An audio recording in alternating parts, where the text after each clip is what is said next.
Hey guys, I got a special guest here. We have Solomon Thimothy. He's an expert in lead generation and customer acquisition. He's the CEO of OneIMS and has a software called ClickX. Solomon, I want to ask you, why is lead generation and retention important for a business? Well, first of all, thank you so much, Jordan, for having me on this podcast. I feel clocked in, ready to rock and roll here. So if you're listening and you're an entrepreneur, and there's two things that we call it the growth formula. The growth formula is how do you grow a business? That's literally what every entrepreneur aspires to do. You wake up in the morning, like me, as fired up as you possibly can be. Your job is, how do I grow as much as I can before sunset, right? How do I make as many customers as happy as possible today, because I don't get today back tomorrow, right? And so if that's the case, then what you really need to grow your sales team or your marketing team, whoever is working in your business, is to generate more leads. That's what you need. See, the challenge a lot of companies have is when you're trying to grow a business, you're only reaching a tiny, tiny, tiny market, a total addressable market, in essence, for your product or services. The only way to grow the company is, how do we hit up more people that have the same problem, right? So if I'm a construction company, I'm just going to make it very easy, and I build houses for families that want to grow and build on a beautiful lot in Tampa, St. Pete, wherever you are, Absolutely. right? Like anywhere, all over the US, right? For instance, people are going to go and custom build. Well, you're an amazing custom building, company, whatever, custom builder. We work with those kind of guys, right? So, and they make a lot of money because it's an average 2 million, 5, whatever the house is, average in your town, wherever your town is, that's the average. And when you build custom, you expect to pay more. And so it's higher profit margin. But a builder only does 3 houses or 2 or 9 or whatever a year. In order to do 12 or 25, they need to find more people that are exactly in the same need of wanting to get out of the house that they're in currently. They have extra cash to go build something that they're going to call it their forever home, right? And in order to do that, you need to get out of the regular old lead generation that you're doing with going to a networking event and, shaking hands of the leaders in your town, which there's nothing wrong with that, because they're going to give you the okay to, building permits and all of that stuff. Maybe you need to be friends with those people. But the real need is in the hearts of those people that are not happy with their homes right now. So you have to get out of the whatever marketing. Sending more email isn't going to get them, because this is a consumer who doesn't even know you exist. So our job is to get the growth formula back to that. It's acquisition plus retention equals growth. So acquisition is get in front of people that need what you do and expanding that small reach that you have right now. And then how do I do that at scale? So how do I do that across Facebook and YouTube and any other platforms that they might be searching for? How do I show up on a podcast where moms are listening, for people with, they have problems with their real estate homes or whatever it is, like inspirational content, right? Like, how do I get an influencer who likes to travel a lot or makes content about, homes and and the usability and the utility of their home? How do I get that person to talk about, hey, if you're looking for a custom builder and they're in that area, like, mention my company so I can reach a bigger target audience? That's why this is so critical. Hopefully that was a good answer. No, it's detailed. And the thing is, what a lot of people don't realize is that if it might feel like, oh, this person just crossed my desk or Jordan's a friend. Like, you don't even feel as if there's a sale going on. It's just they came across my screen. I didn't even know what happened. And that's when it's really flawless, because a lot of people are consumers and they're just, oh, this deal crossed my desk. I didn't even know. Like, and that's the way to make it really happen. And when we focus so much, it's tough creating that all in the back end, because you got to get the people, you got to talk to the right people. And as you talked about earlier, it's not randomly shaking hands with people. It's finding who your target customer is, speaking with them, sharing with them, and them starting to find you as a solution or see you as a solution, or your company. So Solomon, where did your journey start? Where did this all begin for you? Yeah, I can tell you when I was 20 years old, I wasn't talking about the growth formula and getting on podcasts and telling the world that acquisition plus retention equals growth. And it's so easy. Put on a whiteboard. Let's measure how many leads you're generating and from where. That is not how I started, right? The way I started was a college kid that was kind of like, I was going to become an entrepreneur. There was just no way to put me in a box. Let's be honest. There's some kids that just color outside, the lines, and you might be one of them, Edwards, right, Jordan? Yeah. You might be one Yeah, of them. yeah, yeah. But what Absolutely. I'm saying is that I couldn't kind of contain myself and my passion, and I was just doing all kinds of stuff. For a kid, I was doing Photoshop and Illustrator, and at this time, there was like one Mac available for the whole school.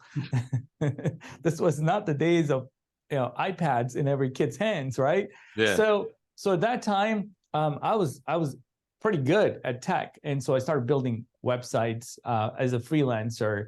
That's how I got into the game, and I learned that I could make more money doing that than I could do anything else, right? Whatever you consider a job, What, which is and what pushing year was carts. this? What year was This this? is 2004, 2005, because I created a corporation in 2006. So, how um, did so you how did you get exposure to even these ideas of the computer? Because I always find it super interesting when people are like, yeah, there was a wave and then people thought it was a fake and then it was a fraud. Like the way the yeah, computer act, like how did you think about going through that and being like, this is actually really interesting and this might be my future? yeah, this is actually, I thought about this like 2 days ago. The way I ever put a page on the internet was that my brother was a computer science major, and he doesn't use his degree. For all of you guys that do not use your degree, my brother is one of them. And he went to an HTML class, and he learned how to upload a file to FTP, file transfer protocol. If you don't know what that is, people don't even need it anymore. You can just drag and drop. But he's like, Solomon, if I make this HTML file and I drop it into it, and at this time, our school, university lets you have a web page, it's like a folder on their entire domain name, like you get your little subfolder. And he uploaded it into his subfolder. His name is Sam. And so it's like something edu/s Timothy slash whatever the name of the page is. I was like, for real? Is that even possible that you can just throw this file in there and like it just loads up on the World Wide Web? Oh my gosh. And this is Netscape and whatever else at the Yeah. time. So yeah, I'm a pretty old dude. Well, no, it wasn't to age you. It was just more for you to be, it's I more get for the it, but audience to understand why you're so proactive and ahead of the yeah, time. Because I find that if you can learn from that, then you can carry these skills going forward in the future where it's like, hey, exactly. you might need Exactly. this. Yeah, so today, what I was doing that day is what ChatGPT is today, Gotcha. literally. And Yes. so I was using ChatGPT today, and I was just thinking about it in terms of like what is hot today. Well, that's the internet, right? Like at the time it was the internet, and that was me uploading a file. Never did it. Like I wasn't in Silicon Valley or anywhere. I was not around tech people. I did not know what a startup even meant, but that was good for me. And then I started to look at software that I can buy, and Microsoft makes a. At the time, Microsoft was one of the bigger Windows and all that good stuff, Yes. right? So they had a front page, which was a drag and drop. It was literally looked like Microsoft Word. I'm like, I can do this. And you can just, they roll up all these files, upload it, and then it was working. Then I kind of self-taught how to build a website that is like a fully functioning website, just using a couple of tools. Like literally, I'm 20 years old. I didn't even have a bank account.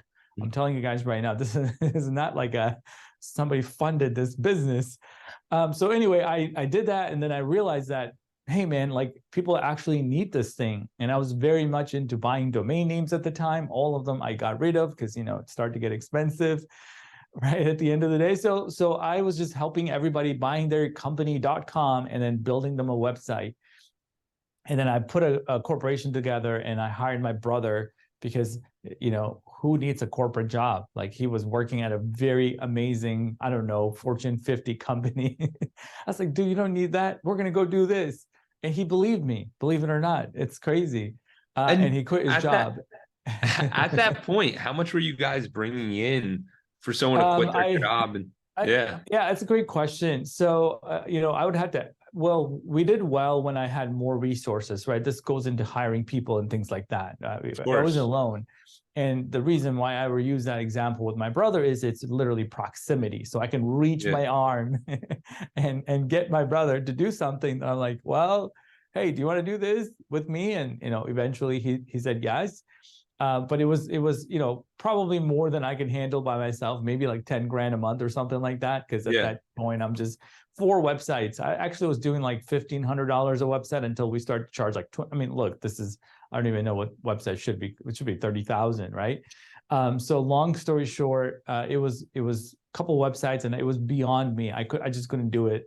And You I'm couldn't not keep good at up with all the math work. and accounting No, and I all I of get that. it. There's a lot of Yeah. work to it, and people, that's a major transition that a lot of people struggle with when they're going from themselves to hiring their first employee, and they're like, Yeah. "How do I even think about this? Wait, I thought I was just getting a high," because a lot of people don't realize is when you're an entrepreneur, you start working, and then you get a higher paying job, and it's like, this isn't like you're not the business owner, you're just a higher paying job doing the same thing you were doing before at a little bit different capacity. Yeah. So, like I said, and I have so much love for folks that actually should do a job, right? Like Yes.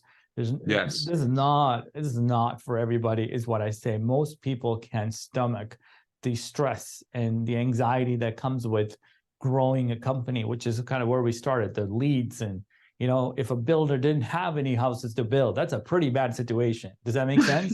What happens to his contractors or whoever else, right? So Yeah. and like I said, every entrepreneur wakes up with that fire in their belly that, hey, I got to go do something, because it's kind of like very old caveman. I got to hunt and kill if I want to eat. That's Yeah. entrepreneurship. It's literally entrepreneurship. And not everybody's cut out for it. And those that are cut out for it, like I said, has this fire to go and create content like you're doing, we're doing, and get your word out there. Does that make sense? And so, long story short, the way we, to answer your question on the journey, is that we immediately found out that what people were needing, this is where product market fit and all that comes in when you're a startup trying to figure out what you want to do, is that they wanted to grow their business. They didn't just want a website. I thought the website was the solution. The website was not the solution. The website is like a car, right? Like what they really want is to get to wherever they're going. And my car didn't move. It was just like a car. It was a really nice car. And it was probably the best car I can build, but it didn't do anything for them other than, like, nobody even knew that they had a website. Like, what are they going to do, right? Like, tell all their friends, like, hey, I have a website, go check it out. There was Well, nothing. I think that's a So, really valuable point because a lot of people don't realize, and I just say this for the audience's understanding, is like there's a lot of services that don't, like, they might save time, they might save ideas, but in reality, Solomon's talking about a business wants to solve the solution longer term, which is, yeah, I want customers, I right. want clients, I want people who are willing to pay for the services that I'm trying to offer. And 100%. And they're if you can there. help with that, That's the other yeah, thing you have to understand, is that they do exist. Don't give up that I couldn't find clients because of the poor marketing efficiency. Makes sense? That there yeah, aren't any people that are interested in super high end, I don't know, yachts or whatever it might be. So, so we knew that these guys were, growing businesses. So we learned the hard way to start doing ads. That was our first sort of thing into it. And then I'm a self-taught SEO. So I started to learn and dabble with Google and Google Ads. I mean, at the time, you just had to put a bunch of keywords and make the background and the text the same color, and you ranked on the first page of Google, because Google didn't know any better. If it had yeah. Chicago, you know what I mean, landscaping What was company 15 so, times, it was so, Google. It was pretty good. so Solomon, this might seem very simple for you, but like, what is the Google Ads words? And I know 2006, 2007, like that was when it was just coming out, and that was the wasn't it? Yes, correct. Google. Yeah, Gary Vee says he was Yes. buying Yeah. lines for Literally, $0.04. I was Yeah, listening to your story, and I'm like, yeah. wait, your story aligns a lot with like Gary Vee's, like what he's It, doing, and like, yeah, 100%. Yeah. So, long story short, it wasn't expensive, but that was the fastest way to do it. And the only people that knew how to get Google Ads up and running was the Yellow Pages, because Yellow Pages were such a big company and had like a million salespeople going door to door and collecting everybody's money. And then they would pull in and they would buy ads on behalf of these businesses. They would just buy ads to their website, and then you had to go to Yellow Pages to then Google inside their Yellow Pages to find the plumber. It was years later that they would actually run ads for the plumber. It was so stupid. You're like, you were paying for their ad spend. He's like, here's $100 of my hard-earned money so you can go buy Google ads with it for yellowpages.com. Sounds like a great Ponzi scheme, right? Like, it's like, what is this? People would pay for the business owners would pay for these ads to try to get the word out there on like what their businesses were, or what they were trying to sell. And it's always, ads are always, it's a marketing thing where you learn and you're like, maybe that works, maybe it didn't work. Yeah. Yeah, it's wild. Why would people, and you only a digital marketer would know that you're just paying for their ads. Yeah. And they would tell people to go to yellowpages.com to find a business. And then eventually Yellow Pages went out of business and Google was the Yellow Pages, right? To this day. Yeah, 100%. So long story short, we didn't do that. We didn't send traffic to our website so they can go find the business. We just helped them get their website found as fast as humanly possible. And at the time, people were spending $500 a month and getting tremendous results. And I'm talking local businesses. What would tremendous results be for a business? Just to give they were getting their phones ringing. That's what I measure, right? So their phones were ringing. So we started to tracking calls. They would get calls every day. Again, like you said, a couple of bucks a click is unheard of today. But today it'd be like $20 and $30 a click. Plumbers will be paying $50 a click today. That's the world that we live in. That's Google inflation. Yeah, and just for the audience to understand, so basically, Google, you put your thing up as the plumber. You look up Tampa plumbers, Bill comes up, they call Bill, that costs money. Every time they click on that, that costs money. And then they have to pay for that pay to click. Yeah.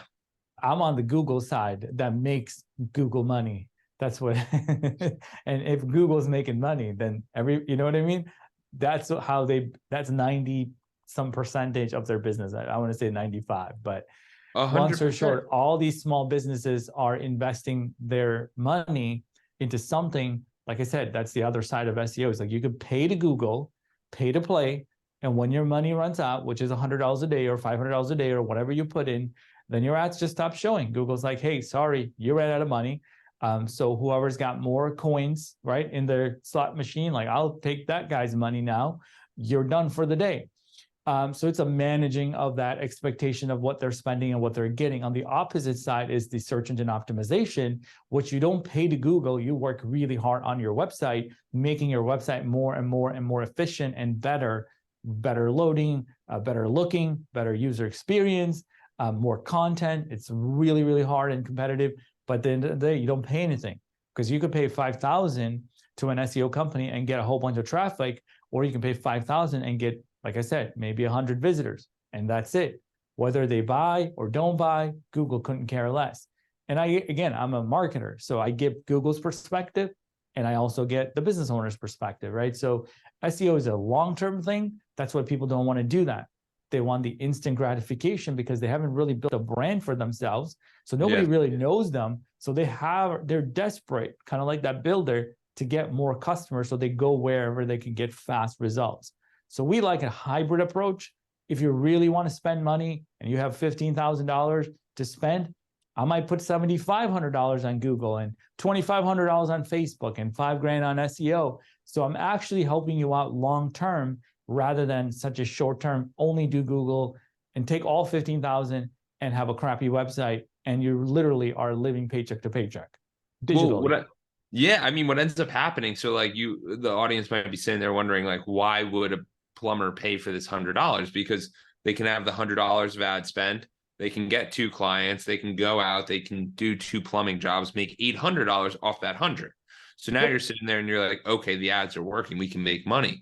But like Solomon's saying, which is a very good point, if you don't build a good brand or build something where people are willing to come back or they want to come back, then we are in the pay for customers, in which case you're constantly just running the customer. So we pay $50, we get $100 from the customer, 2 to 1. Yeah. And this is very, very in-depth, and a lot of business owners, they don't talk about it too much, but like, it's super, super important, because you'll just be, ads work no matter what. They always work. And it's how efficient can you get those ads, and then how much can you make your business around those ads to make them work? And that's one of the reasons I wanted to have Solomon on, is because this is a confusing subject. It's an It important is. one, but it can be a little bit confusing. And if you now, let's take back to the very, very beginning topic of growth formula, acquisition plus retention. We'll use this plumber as an example. That is, if that plumber does spend 15,000 or 10,000 or 500, or whatever it is, and they acquire that customer, if all they made was that $800 in our world, they lost. What they should do is keep that customer coming back when the shower is now broken, and they're coming back because the kid's toilet is exploded because they decided to flush the ducky down the toilet, right? Like whatever that is, if they can stay top of mind of that plumber and get that customer back, that's the retention component. So you're not always looking to spend $100 to get 800. You're spending 800 once and making 8,000. Yeah. Now you're playing a very good game. Imagine if you did that on Facebook and you did that on Google and then you did that on SEO. You want to invest in marketing, which is what most people don't understand. They're kind of like, hey, marketing is an expense. Let's cut it, because again, they don't know any better, and it's okay. It's like lots of marketing has gone wrong, right? Like I get it. Lots of people don't know how to get it right, and it's also not easy to get it right. It took me years and years to help one kind of client, right? But they were patient because it takes a lot of trial and error to figure out what's the right message or what's the right offer and what's the right keyword and so on. But if you can really figure out that acquisition engine and you can also figure out the retention engine, then you really have again, going back to a super high growth business in a hyper competitive market with high inflation and low, everything, right? Like we got problems with employee and labor shortages and all kinds of challenges, yet you figured out a business that you can put $1 in and get $2 back. That's amazing. Yes. And I've actually, this year I started getting into Facebook ads, and it's been mind-boggling. It's crazy because you sit there and you're like, okay, I have people who are interested. I love that. Right. Let's talk to them. Let's find these interested people. And like, instead of, and it's just the paid ads approach, which is just a different approach. And it definitely can be super beneficial. Yep. And for those of you that basically this is inbound versus outbound, right? So a lot of people do door knocking and door to door and all that, kind of like those Yellow Pages salespeople I talked about. There's value in that, but you had to knock on 99 doors to get one person to say yes to even a meeting. Like that's it. They're not even saying, I'm going to work with you. And it's a very inefficient, basically it's very inefficient. For time spending, opposite, exactly. The opposite is Jordan runs ads, then the only people that reach out to him are interested persons. So you're only talking to the people, that one person, and the next week is the other one person, or the next day, or whatever it is. So it's a very efficient model. And so we like that, and our customers like that. You always want to talk to people that are interested and can afford and they're qualified, rather than talking to people and kind of pushing them something that they may not even know that they need or they genuinely want. Does that make sense? It's really a painful process to grow your company by knocking on the door. Does it work? Absolutely, it works. We do outbound prospecting, but it's very strategic and super hyper targeted. I just don't try to reach out to every business and say, do you need marketing? Because they don't even know what that is, right? Most people don't know, and they don't know what it can do for them. But go ahead. Absolutely. And for you, so how do you target the exact, like, what do you think the capability of the ads are, just for an understanding of anyone? Like, can it say like, hey, I'm looking for a 60-year-old who makes this much money and does that? Like, how do you think about that? You can do quite a lot if you don't fall into certain categories like mortgage and finance and any kind of products where those are protected and so on. So like housing, for instance, you can't go do certain things like that. But for the most part, if you're a B2B company, a B2C company, you're trying to target homeowners, you can do quite a lot of targeting, including age, if that makes sense. Now, again, it's their job to not give you all these, because Facebook does not want you to just target the people and save as much money as possible on the ads. then they're going to lose out, right? Like they want to keep it vague. They would actually, they're all working towards not letting you do anything. And they say the AI will figure it out. In other words, give us your budget and let us go do our magic and not tell you anything. Because if we did, then all of a sudden you'll just turn off everything else and keep the thing that works. I mean, because digital marketers, unlike the platforms, we're here to serve our clients. So we're going to help them save money. And they don't want us to do that. To being honest, if they have $100,000 to spend before the end of the year, Facebook wants that and more. Facebook doesn't want us to make it only 50 and still give them the same results. It's no, it's it's interesting. living, right? I enjoy how you are able to distinguish all the different perspectives instead 100%. Of it just being the one place where it's like, oh, as a business owner, you want to do this. So essentially what Solomon's saying is like, if you have a more efficient marketing firm, or if you get a more efficient marketing skill, then your ads will do better than if you're just a novice. Like, it's like with anything, you get better with time. And it's that investment and that learning process that takes time. So it's super important. So tell us, Solomon, what's going on with ClickX and how did that even get started? That's a great question. So I'm going to go be a carpenter for a minute. Like, all I did was build this agency, right? I built this company that helps, obviously my brother and all the amazing people that we got working here. So long story short, that's all I know. I know how to acquire clients. I know how to retain them. I know how to build. We built a system. We built a software called ClickX that enabled us to grow and scale the company, which is really impossible to grow and scale a service-based company. And long story short, a lot of companies that to reach marketing companies were reaching out to me to have them do some of the work.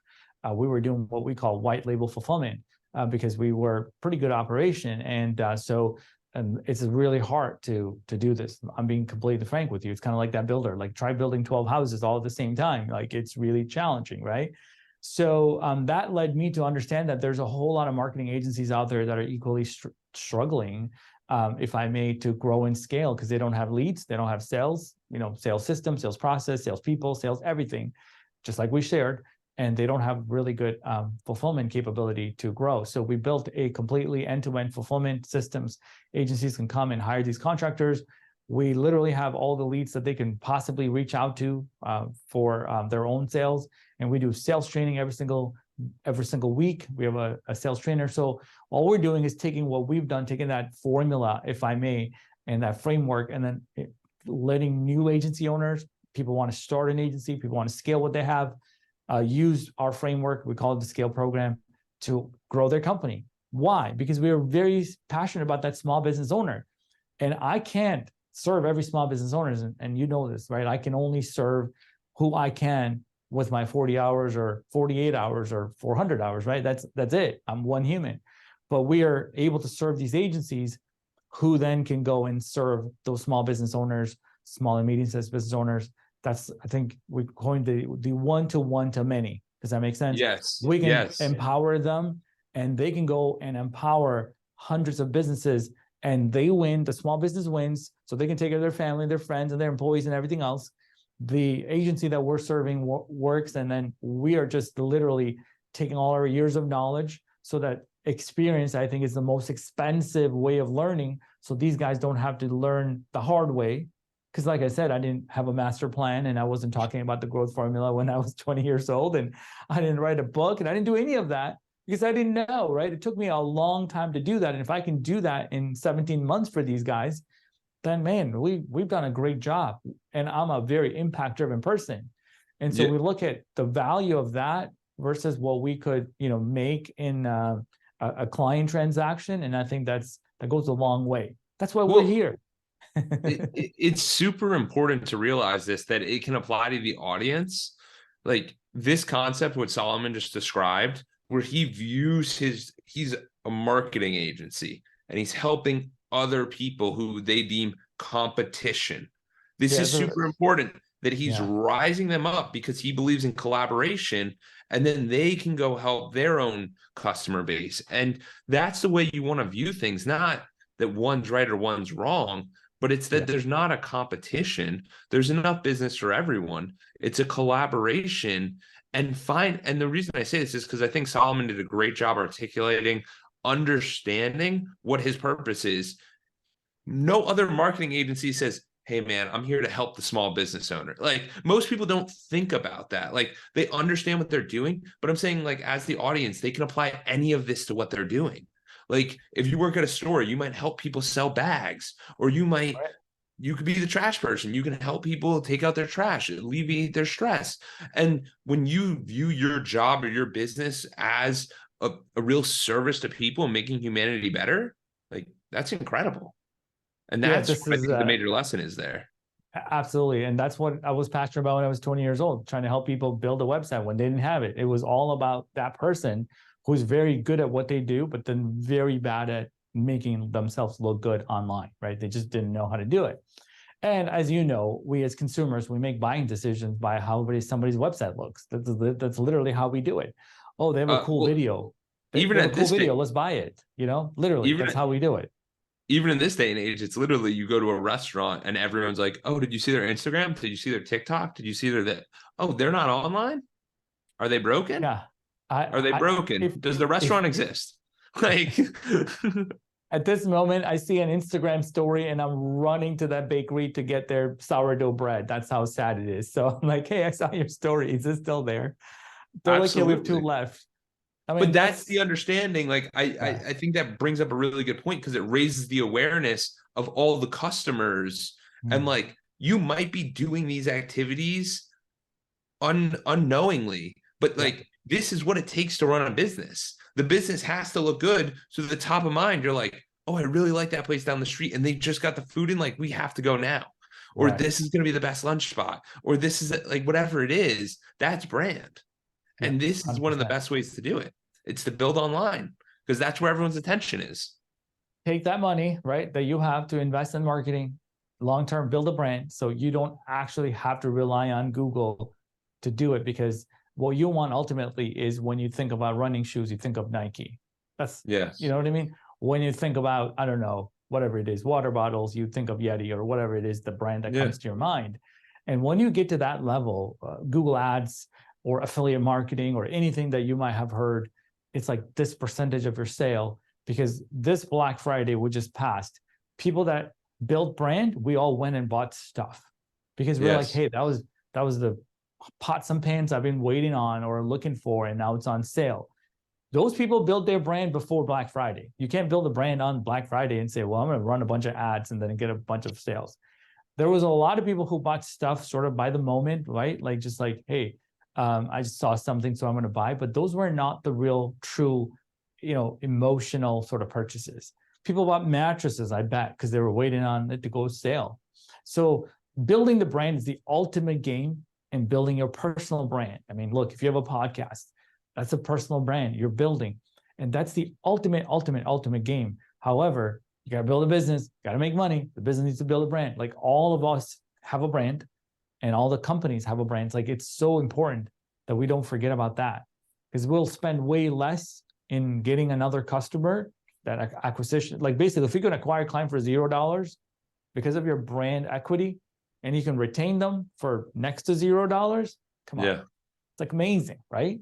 And a lot of companies do that. A lot of companies do that.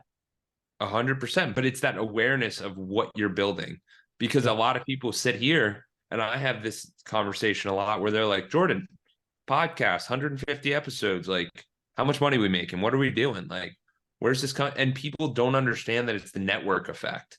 It's that ability to have these people come into my circle, like and build connection with deep people. And I use the podcast more as an intro call than anything. It's literally my way of being like, okay, now Solomon's in my network. If I want to talk to Solomon later, I can. I'll reach out over Anytime, email. Jordan. And like, that's the thing though. It's so important because people want to view these podcasts as like, how many views is it getting? How many downloads? How many this? And it's like, you have to change the parameters in your head to realize it's a long goal. It's like running a marathon. You're not just going to be like, yo, so how was that 26 miles? It's like, dude, I ran 19, I ran 20, I ran 21, I ran 22. Like, it took me 6 months to just get to this point that I got here. And like, it's not just the end. And like, that's why the long game is so much more fun. 100%. So all of you that are listening, right, you got to figure out what that long game is, whether it's growing the company that you have or starting a business. I can only speak from a marketing agency perspective. We have hundreds of people that fill out our form every single day. Even successful business owners. We have guys that are like very successful. They have multiple businesses. They're doing very well, but they want to build a marketing agency because they realize that the secret to growing all of their businesses is by figuring out the thing that they really haven't figured out yet they're still Yes. very successful, right? Yeah. Most entrepreneurs that we talk about, the Grant Cardones and the Gary V's and the whoever you name it, they have a marketing business. They may not sell it to other customers. They literally have an agency inside of their business that is responsible for all of their massive growth. They don't Yeah. outsource their work. Does that make sense? That's how Yeah. big it is to them. They wouldn't want somebody else to know that. They want to manage the content production, the scheduling, the planning, the strategy on what they're doing versus what the competition is, how far behind they are, the analytics of how well they're growing, and figuring out, the basically the signal from the noise of all the noise that's being created about everything. What do they want to take away from that? How do they want to grow it? That is all marketing agencies do for customers. We just do it for payment because they don't do it in-house. But we have a lot of clients that we're basically an extension of their team. They don't have an analytics person, so we do that for them. They don't have a marketing automation person, so we do that. They don't have somebody looking after their CRM, so we do that. But they don't do digital PR, so we do that. There's a lot of companies who's hey, we got a lot of this figured out internally. That's where you ultimately want to be. I'm not going to lie. That's the best. Well, because then you have control. The whole game of entrepreneurship is having control of your life and what you want to do. And to do that, and it might be funny, but when you think about it, when you're driving on the highway and there's signs for all this stuff, that's ads. When people 100%. have a big sign, people don't realize that paying for a Facebook ad is the same thing as paying for that ad as paying is for the Super Bowl ad. They're all ads. They all have radio ad or any ad, right? Yeah, the cheapest is inside your phone, because like I said, that's you can't buy a billboard ads for less than $5,000 anywhere, unless it's a terrible place. I do want to give I'll give a little shout out here. There is, in February of this year, there is this thing, I gotta look it up, but it's basically a Times Square ad where you get 15 seconds every hour.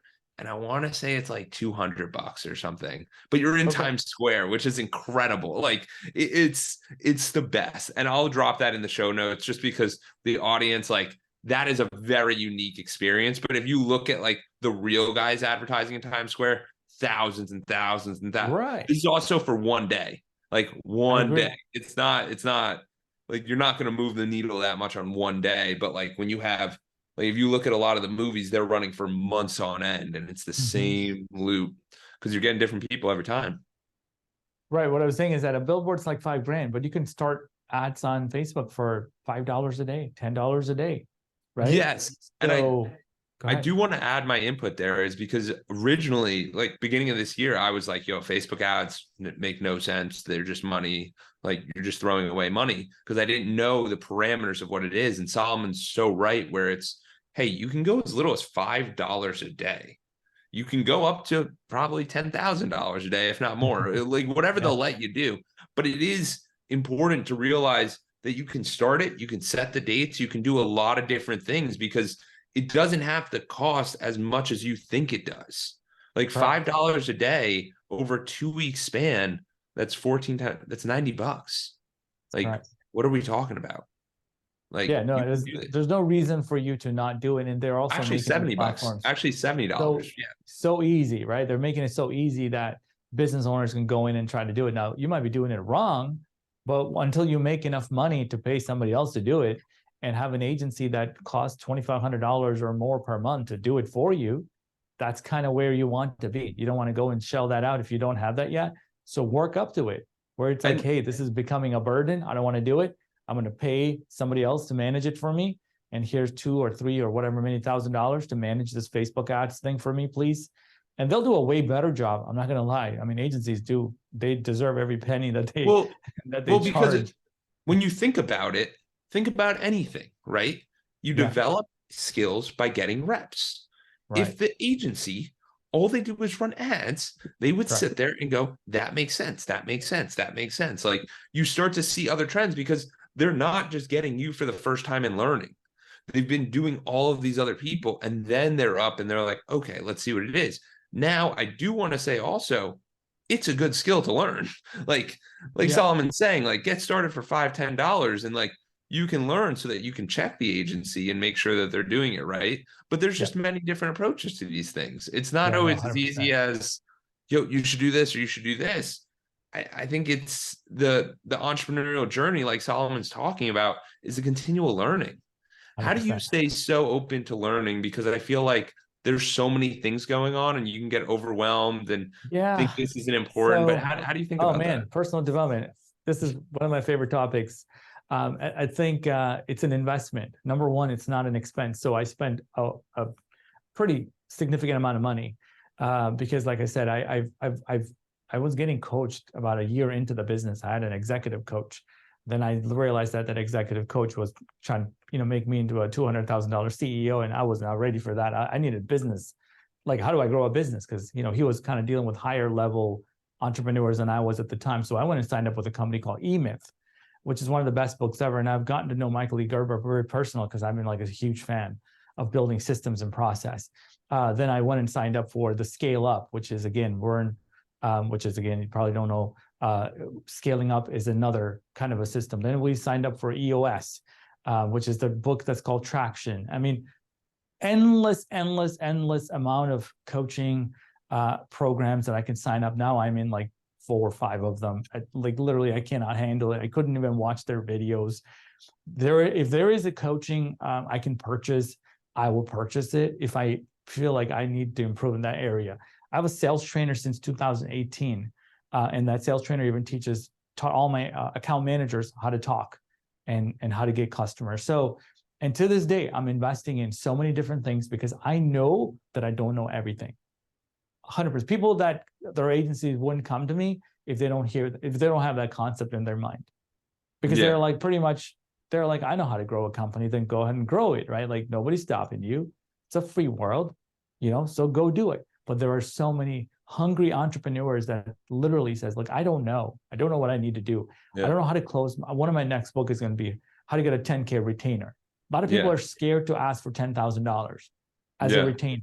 They're just scared because they don't believe that they're worth 10K. Let's just be honest. It's not that they are the value of what they do. It's that they don't believe that they can ask that price. Well, and that's what a lot of people are missing, that it's very difficult when you go from trying to get a 10K retainer from a $50,000 a year business. Now you got to move the needle a good amount. Then a 10,000 retainer from like a $10,000 a year, you really got to move the needle. Okay, but then we'll scale up. We'll go to $1 million a year business. $10,000 is not that hard to, like, that is like 0.01. Like, you can do this. 10,000 on 10 million, even less. 10,000 on 100 million. They 100%. Might not even take you seriously because it's so small. And like, that's the realization there, that you sit there and you go, I don't believe I can do this. Yeah, of course you're not going to 40% someone's business. Like you can, but that's a ridiculous ask. I'd rather you try to get something where it's, hey, let's move it 1%. 1%. We can do 1%. We can do 1% is like taking doing a cold plunge before your day to get started. Like 1% is going to bed at 9 p.m. and waking up at 5. Like 1% can happen. Yeah. And that's where, and that's what I think one of the biggest things is who is your target customer? Correct. Not just what are we selling, but like, how do we hone in on who the customer you want is? Because if you don't have a customer, then okay, if we're going to sell it to everyone, $10,000 retainer is going to get a lot of whoa. Yeah, no, that is the challenge. Yeah, you're probably 100% right about asking the wrong person for that investment. It's not a qualified lead. I wouldn't talk to that lead until I know that they can afford it. But the reason why we're even writing the book is to teach our sales process. Does that make sense? We have a 5-step sales process. So once they understand the sales process, it wouldn't be hard for them to ask for the 10K. But the title of the book is still being developed in my head as we speak, is to attract the person who wants to grow their company, right? Like an agency owner, a consultant, whatever. They never sold a 10K before. I'm going to teach them. But if I tell them I'm going to teach you my sales process, they're like, I don't want to learn sales process because I don't know. Because they want the solution. I love that. Yeah, they don't know why they need to learn the sales process. But I'm going to tell them that you need to learn the sales process to close bigger deals. So if you're not closing 10K retainers, and once you know how to do this, you'll probably never want to close a 2K retainer. because it makes no sense. You can honestly, you can work the same amount of energy to get a $10,000 a month client as it is to get a $2,000 a client. Why would you ever spend your time trying to get a $2,000 client? And right? The funny thing is, it can be even more. It could be more. No, I'm saying that $2,000 a month person could be pestering you, going, Solomon, tell me this, tell me this, tell me that. That's okay. They can learn. But I'm saying, like, someone who's going to dish that out, they don't even tell me the information I want to learn. It's a quality over quantity kind of conversation, but we want to teach our sales process, which is what we're really proud of. It's a scale sales system, and every letter of the scale is actually there's a deep meaning behind it. And it's basically psychological, kind of like how you sell, rather than, hey, I have this product, do you want to buy it? And then all you do is give discount until they buy. That's sales process for most people. And I'm not, generalizing. This industry as a whole, there's not anybody trying to teach to make people better. We're kind of like, hey, you just talk more and then you sell more. Like, there's all this misbelief about sales, right? Like, nobody wants to talk to a salesperson. People don't want to go into the sales industry. It's terrible. Like, I don't even have, like, social media marketing. I get 25 interns requesting a day. Sales, not one. Yeah. Nobody wants to go into it, which is like, my goodness, what's going to happen to our future, right? Like, so long story short, we want to change that. We want to make sales fun and exciting, and an industry where people want to go into, because it's the ultimate industry that you want to be in. If you know how to sell, you will be okay. I love how you expand everything from, like, this little idea that might be in your company. And it's not a little idea, but it's like, hey, we want to help people with sales. And then it becomes this much larger thing of, like, there is a generation of people who do not want sales, and we got to show them that sales are cool. And I love how you do that, because and it's true. It's true. It moves the needle, because there's a lot of people who are scared to even talk to people nowadays, let alone rejection. Fear of failure is one of the biggest things in the world. Fear of rejection is the second. If those are the two biggest things, that is exactly what sales is. You're going to get exactly what entrepreneurship. 100%. That's why it's so challenging. You're facing your fears every day, and you got to overcome those. And that's why there's these resources, like Solomon's saying, like books he has, and a lot of stuff out there. And a lot of it's free nowadays. Well, so YouTube, it's what I usually say. This podcast, podcast, YouTube, video free. podcast, you name it. But this is exciting. Like I said, the cost of starting a business has never been lower. The cost of, failing is less and less, right? Thanks to ChatGPT, we'll just work. It'll do 6 people's work, apparently, for, $20. Like, put it to work. I'll give a little tidbit here. So the whole AI thing, even production of the podcast, has gotten simplified exponentially. People don't realize it, because you always sit there and you'll say a stat like that. ChatGPT does the work of 6 people.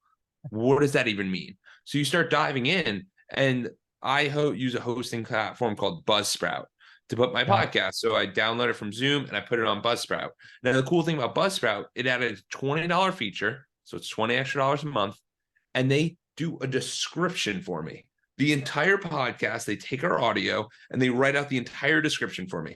My descriptions were never as good as this. That saves at least 3 hours.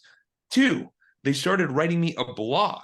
So now I copy this blog and I put it out on my YouTube, on my website. And I link the website to it, and the blog goes to my email list. I never had an email list, because I'm like, what am I going to send out? I'm not the best writer. The Buzzsprout writes the words for me. Good. Thank you. And it's this understanding of $20 does all of this. That's insane.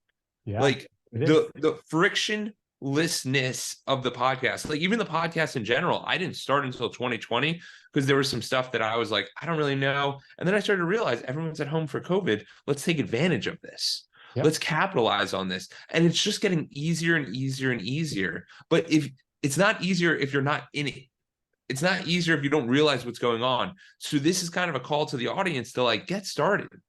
Go out there and figure out what you want to do and start working towards it, because it's always going to be the hardest in the beginning. And then there's technology coming out each and every day to make everything a lot easier and easier and easier. 100%. I couldn't agree with you more. And it's only going to get cheaper.